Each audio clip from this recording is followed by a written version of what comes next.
Alors aujourd'hui, je vais vous parler d'une BD, d'un roman graphique que j'ai lu, je n'ai plus en ma possession parce que je l'ai emprunté à la bibliothèque.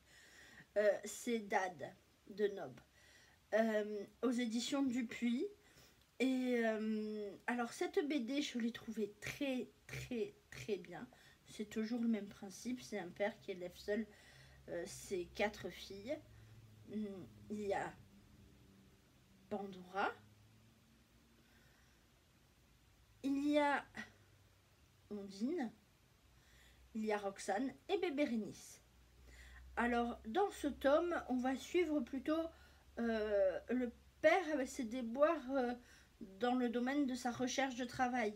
Les rêves qu'il peut faire là-dessus, les rendez-vous quotidiens ou temps à Pôle emploi pour son aide à la recherche d'un emploi. Il est assez marrant ce tome, je l'ai trouvé, il m'a fait sourire. Bien sûr, comme j'ai lu les 2 premiers tomes, je trouve que c'est quand même assez le même redondant. C'est quelque chose, voilà, ça tourne un peu en rond. Mais vraiment, c'était distrayant. Ça m'a beaucoup plu. Voilà. Alors là, je vais vous parler du tome 2 de Saga, de Brian K. Vaughan et Fiona Staples, aux éditions Urban Comics. Alors, dans ce tome 2 de Saga, ce que j'ai trouvé vraiment sympa, c'est on suit toujours c'est qu'on en apprend plus sur l'enfance d'un des personnages principaux. Et j'ai trouvé ça vraiment sympa, et surtout qu'à la fin, ça nous laisse en haleine pour savoir la suite, pour avoir de plus en plus de détails. Donc, je vous le recommande chaudement. J'aime beaucoup cette série et je vous le recommande de la lire. Bien sûr, ils sont toujours recherchés puisqu'ils ont été déserteurs, ils ont déserté leur armée respective. Soit ils ont été prisonniers ou voilà, donc ils sont toujours recherchés.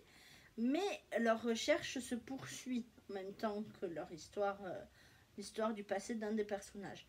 J'ai trouvé ça vraiment bien construit, vraiment bien fait. Les images sont tombées. Il y a des nouveaux personnages, il y a des nouveaux... c'est pas mal, ça se construit pas mal et je trouve que ça avance bien dans les événements et j'ai beaucoup aimé cette histoire et je la recommande vraiment. Vous pourrez le lire, je vous souhaite de la lire. Voilà. Ensuite, j'ai lu Un été d'enfer. Alors, dans cette BD, c'est une BD, j'ai vraiment trouvé ça très bien construit.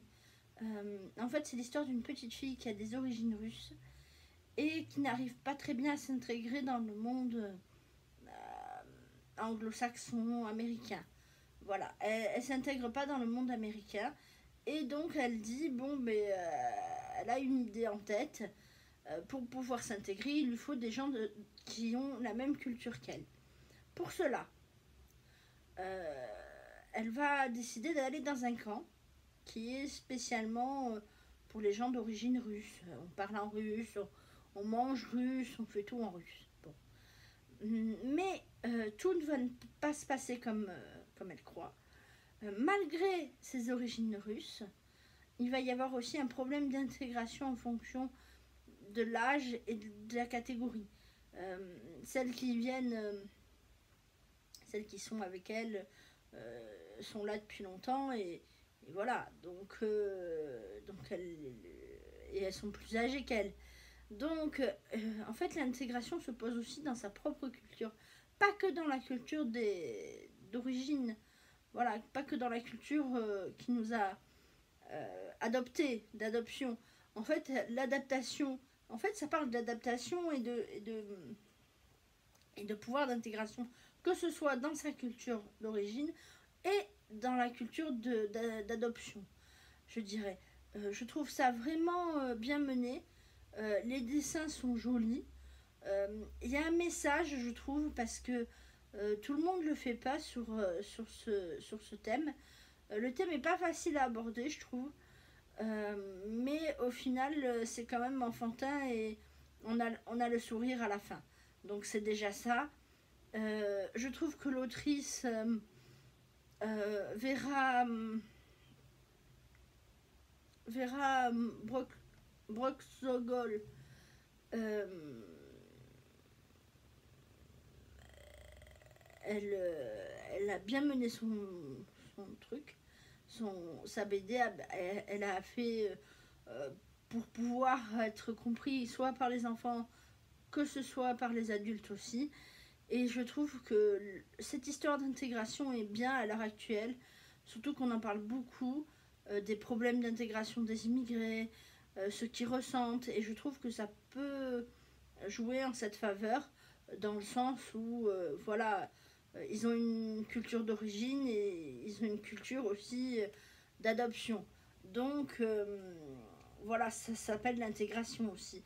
Mais les difficultés qu'elle peut avoir, que ce soit avec ses amis, voilà, tout ça, dans sa propre culture ou dans la culture d'adoption, voilà.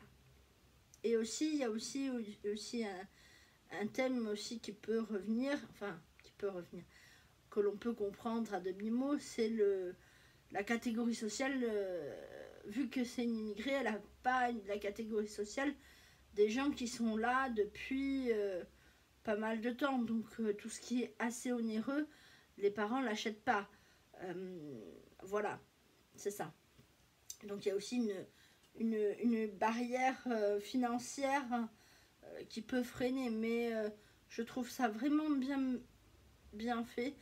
Et si elle fait d'autres BD, j'aimerais bien les avoir parce que franchement, c'est une BD vraiment bien. Alors, oui, j'ai lu L'envers des contes, La sœur Passilède de Cendrillon. Et l'auteur est JF et l'illustratrice Zimra Rachel. Okay. Et donc, c'est aux éditions Kane. Donc, alors là, j'ai trouvé cette BD très enfantine. À ne surtout pas donner aux enfants qui commencent les contes Disney. Hein. Parce que franchement, moi, ça, personnellement, il m'a presque perturbé le conte. Je dirais pas qu'il n'est pas bien, mais il est fade, voilà, sans saveur. Je veux dire, tout ce qui se passe, on a l'impression de le savoir. Alors c'est rigolo parce qu'il y a des mélanges de contes, mais à part ça, qu'est-ce que vous voulez que je vous dise les mélanges de contes, oui, d'accord, mais il faut savoir le faire, quoi. Là, j'ai pas l'impression que ce soit bien construit et bien abouti. J'ai l'impression que c'est assez fade, le tome 1. Et je pense pas continuer les autres BD. Mais ce qui est dommage pour ma part. Mais je trouve ça vraiment pas bien. C'est l'un de mes déceptions de cette rentrée. Et voilà. Alors, ensuite, j'ai lu Space Battles Lunchtime de Nathalie Ries aux éditions Kinaï. Alors, cette BD est vraiment bien. J'ai bien aimé. C'est un peu un Masterchef dans l'espace. J'ai trouvé ça bien et en même temps, la fin nous donne envie de lire l'autre tome, dans le sens où, voilà, à la fin, elle se fait enlever, donc elle se fait kidnapper et on ne sait pas par qui, ni comment, ni où elle est au final. Donc, est-ce que la compétition va pouvoir continuer ou est-ce qu'elle va aller? Donc, je pense que cette BD est pour les enfants, ados, enfants, qui veut, mais je penserais pas qu'elle est. Elle n'est pas pour les plus jeunes non plus. Hein. Moi, je dirais vers 12-13 ans.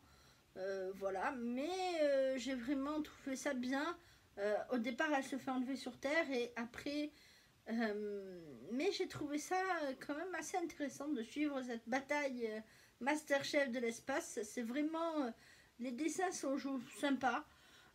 Après, les monstres sont rigolos pour certains. Ils m'ont fait rire, mais même s'ils font peur, parfois. Mais j'ai trouvé ça rigolo et les monstres faisaient assez rire. Voilà. Je trouve ça intéressant. Je sais pas si j'en lirai un autre parce que là, celui-là, je l'ai eu par la bibliothèque. Mais s'ils en remettent un autre, pourquoi pas? Pourquoi pas lire le deuxième tome pour savoir ce qui s'est passé. Je dis pas non. Voilà. Bonjour. Alors aujourd'hui, oui, on va faire un nouveau... Je vous remercie grandement d'avoir vu la vidéo. Un pouce bleu, un abonnement, ça fait toujours plaisir. Un commentaire aussi. Je voulais juste vous dire, on va faire un nouveau concept de vidéo. Je vais faire à la fin de chaque vidéo. Voilà, je vais fredonner une chanson que vous reconnaîtrez ou pas. Voilà, peu importe. Courte, soit je ferai que le refrain ou uniquement la partie la plus connue. Voilà, c'est moi qui verrai, on verra suivant mes inspirations. Voilà. Merci beaucoup. Un pouce bleu si ce n'est pas déjà fait, un soutien, ça fait toujours plaisir. Merci.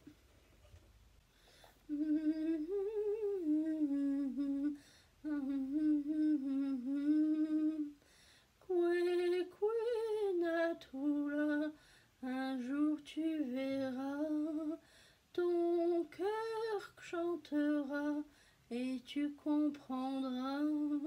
Tu entendras sa voix comme un cri au fond de toi. Un jour tu verras, ton cœur chantera.